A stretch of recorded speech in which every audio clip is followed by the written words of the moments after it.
مور و پلار پر یوه مخ دوې سترګې دي، د یوې سکې دوه مخه دي.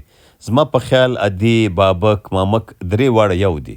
د مور پلار جهاني ورځ لمانځل کیږي. په کار ده چې د مامک نړیواله ورځ هم ولمانځل سي. د مور پلار غوندې ماما هم تل خپل خوریونه او خورزې پاللې او نازولې دي. زما ادې نیکبخته او پلار می برملا خان او مامک می ملک فضل خان مندوخیل دی. نن د ادې ورځ ده خو ادکه نسته. مور پلار می په 2008 کال لندن ته راغلي ول. کله چې په پردیسۍ کې مور پلار در سره وي لکه بهشت چې مځکې ته راکوسي. پلار می 40 کاله پخوا لندن لیدلی و خو د ادو اول وار و.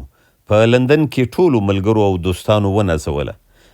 کله چې به مې له لندن یا پراګ څخه ادې ته ټلیفون کاوه نو سپین تڼی او میرویس به یې په دعا کې یادولو او ماته به یې ویل د سپین میرمنې د سمون مور ته، د میرویس ادې ته، داود مندوخیل ته خامخا زما سلام وایه.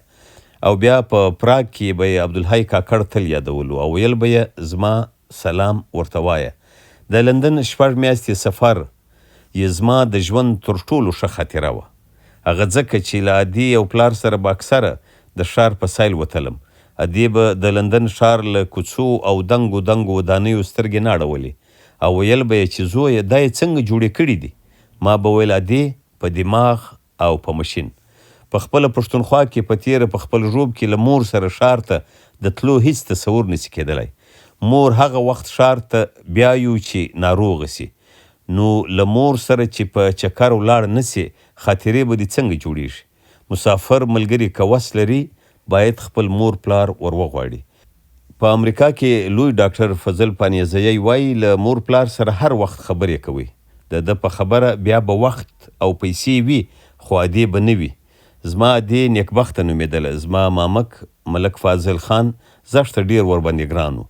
ښایي د خویندو یا ورور یا ګران مامک له خویندو سره خوږ و.